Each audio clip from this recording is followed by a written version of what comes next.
Are you still working hard on your job search, but still not getting traction? If so, I want you to look closely at this video about the executive summary that gets read. This is one of those areas where effort and results can be totally out of sync. You can apply to many jobs, edit your resume again and again, and still leave the reader unclear about your fit. So, today I want to help you to make the message cleaner, stronger, and easier to trust. So, just why does this misalignment happen so often? Well, here's the first thing to understand. The first few lines of the resume may say too much and still not answer the recruiter's real question. That mistake can show up in many fields, including data analytics, retail leadership, nursing education, nonprofit programs, and others. It usually happens because the job seeker is trying to keep every option open. But a hiring manager is not reading your information like a scrapbook. They're looking for evidence or cues that you can solve a specific problem in a specific role. So let's look at a real world picture. Consider a recruiter opening a resume and seeing 6 lines of soft traits before they ever see a target role. By the time the reader gets to the good material, the first impression is already blurry. Strong summary does not beg the reader to keep digging. It gives the reader a clean reason to continue. This is why details matter. The reader is not only asking, can this person do the job? They're also asking, can I quickly understand how this person fits? So, the main idea is that your summary is like the sign over a store. It should tell people what you do before they walk inside. That is why your goal is not to sound impressive to everybody. Your goal is to sound relevant to the right reader. You see, when you do that, your experience becomes easier to remember. A clear message saves the reader time, and in a competitive search, saving the reader time is a real advantage. Remember, they typically have a lot of resumes and cover letters to review to find their ideal candidate. So, let's look at some mistakes that are often made and how we can fix them. Mistake 1 is using broad language with no proof behind it. For example, a person may say that they are skilled in communication, leadership, problem solving, and organization. Those words are not wrong, but they are not enough. The reader needs to see what are those skills producing. Did communication reduce complaints? Did leadership improve schedule coverage? Did problem solving remove a delay? Did organization help the team meet deadlines more often? That is where the message starts to work. Mistake 2. That is treating every role the same. Just like people, each job is different. So a resume for a training role should not read exactly like a resume for a project role.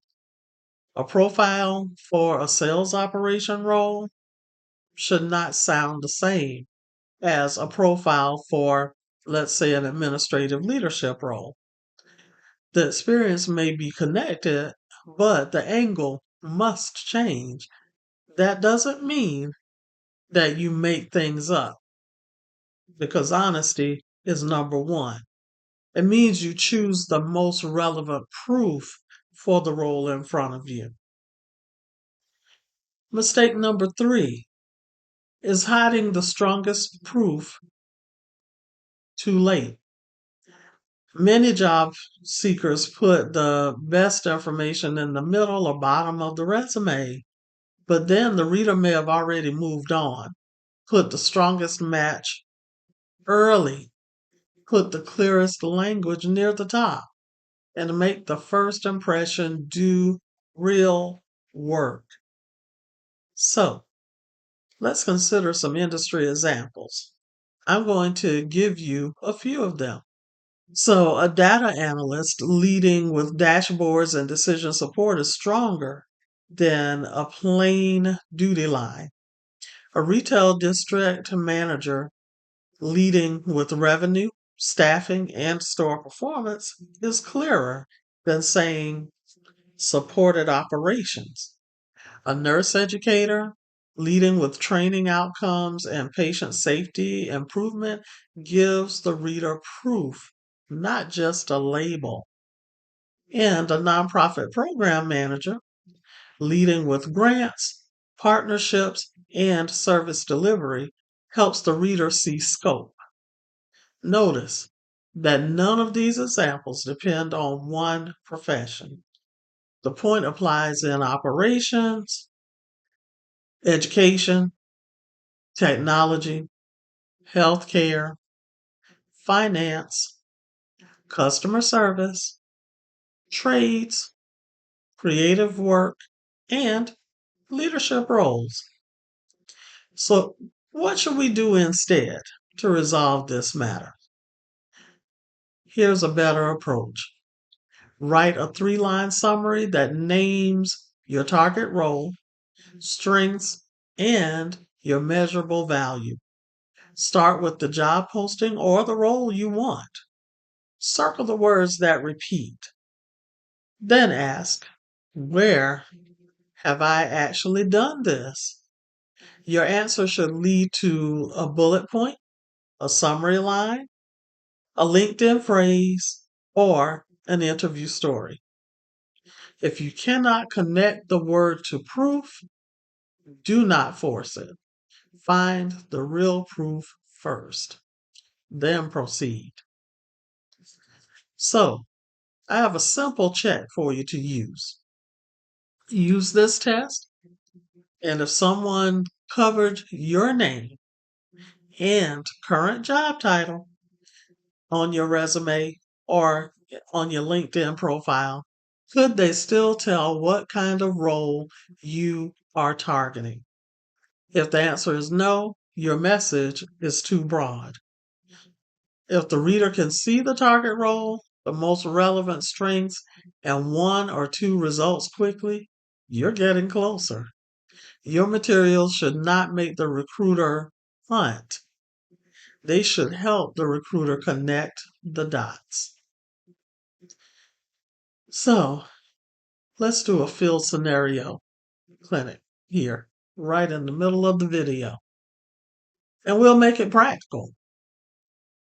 Let's say we have scenario one, where a data analyst leading with dashboards and decision support.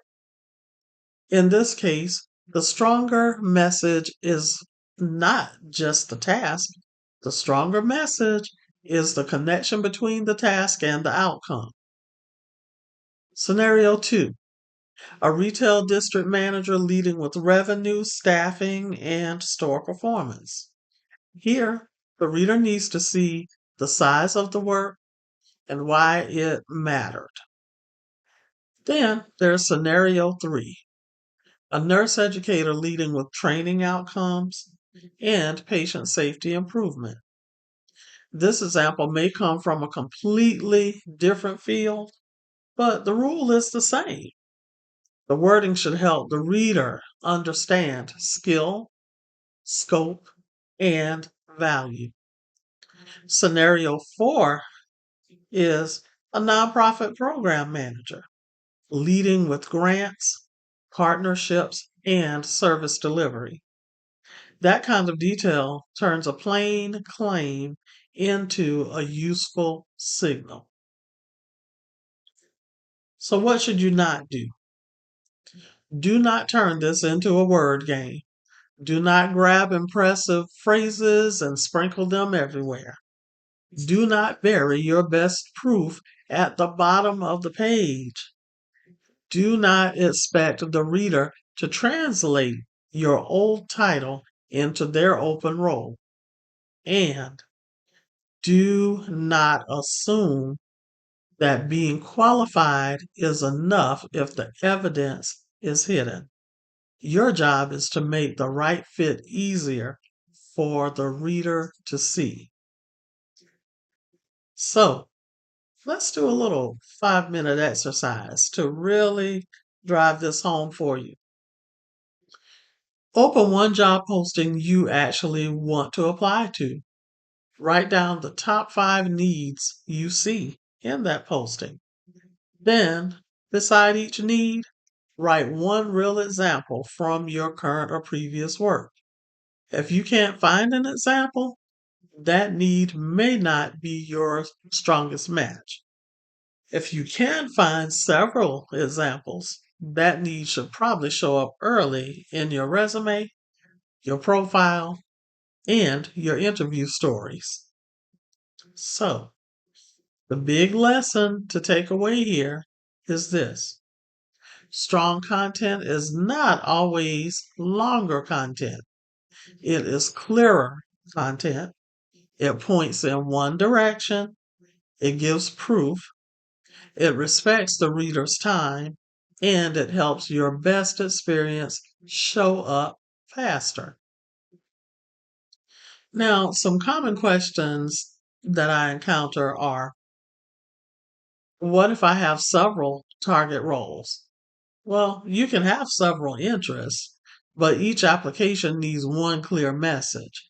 Keep a master document with all of your achievements, then pull the best pieces for each role. Another question is: do I have to change everything every time? And the answer is no. We make it more complicated than it needs to be often to tailor our resume and our other job search assets. Usually, the biggest changes happen with the headline, the summary, skills, and the top few bullets. Remember, you want your strongest bullets related to the job to appear first in your list of bullet points. So, your work history stays honest, your focus gets sharper, and then a third question that I sometimes get is: what if I do not have numbers? Use scope when numbers are not available.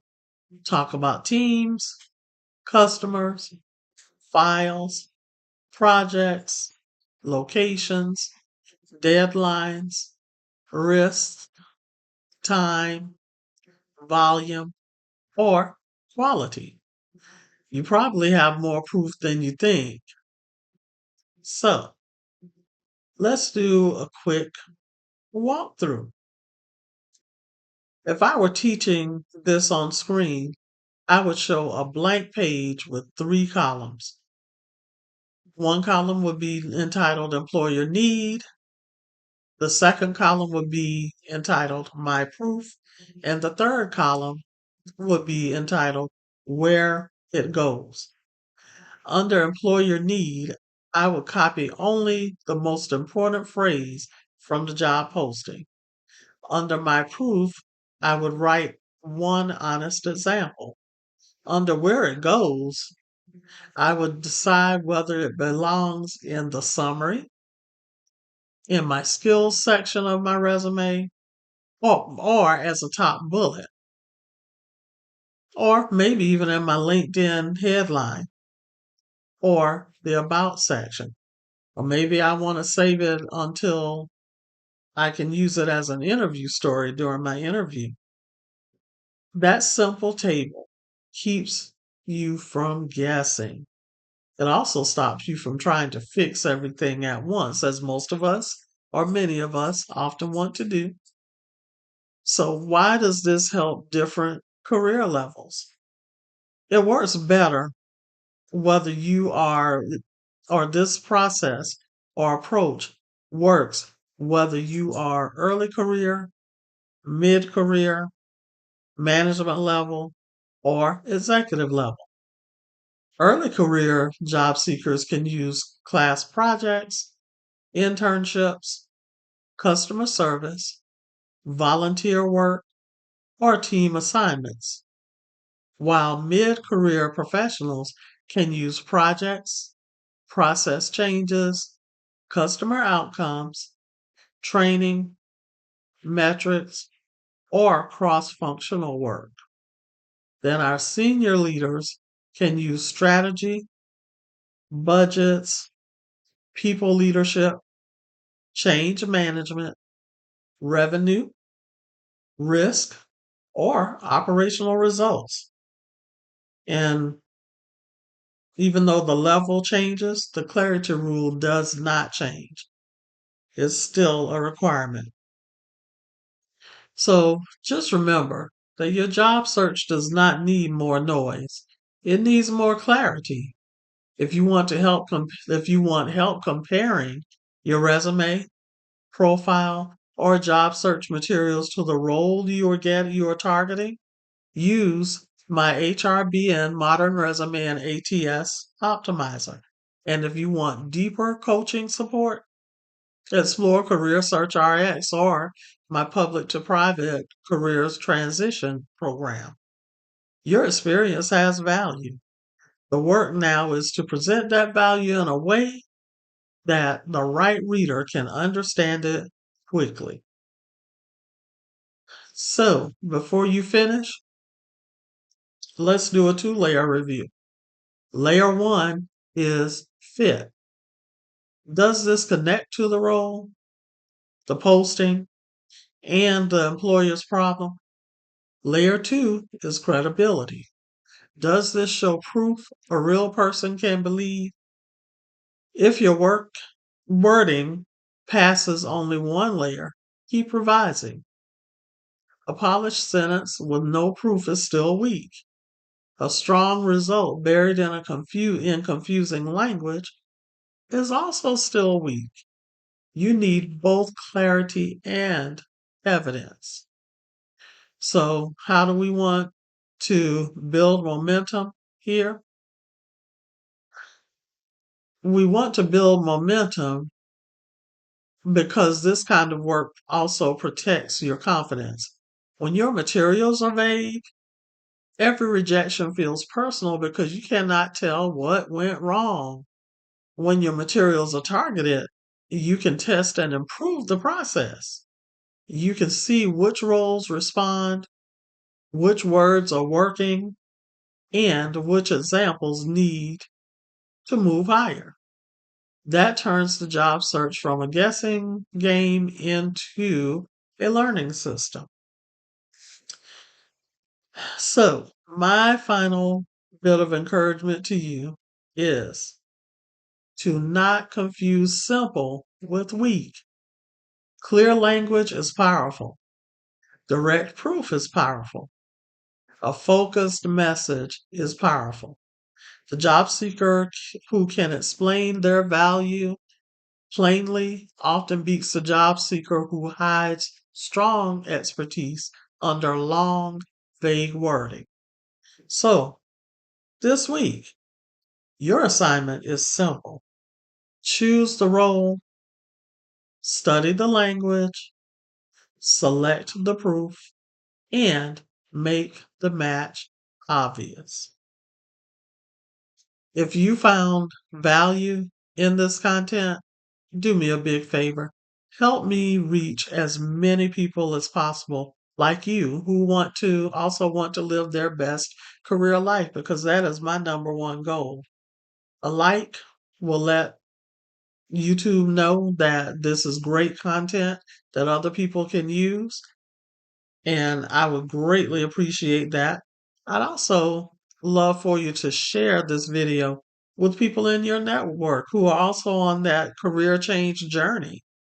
And when you're comfortable, if you haven't already, subscribe to my channel and click the notification bell so that you can be amongst the first to know when I drop new content that is helpful to you along your job search journey.